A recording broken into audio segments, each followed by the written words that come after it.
की दुनिया का जाना पहचाना नाम। लारोश रेस्टोरेंट कमेटी चौक रावलपिंडी के बाद अब जायकों का ख़जाना लेकर रवात में मौजूद है।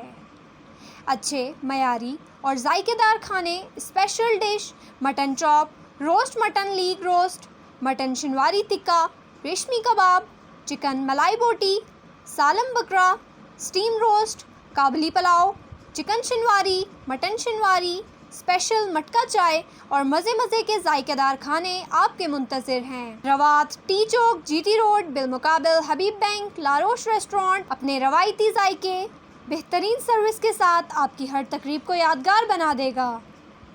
VIP डाइनिंग हॉल, साफ़ सुथरा माहौल, वसी कार पार्किंग, गर्ज हर सहूलत आपके लिए मौजूद है। शादी ब्याह दीगर तकरीबात के लिए VIP AC शादी हॉल की सहूलत मौजूद है।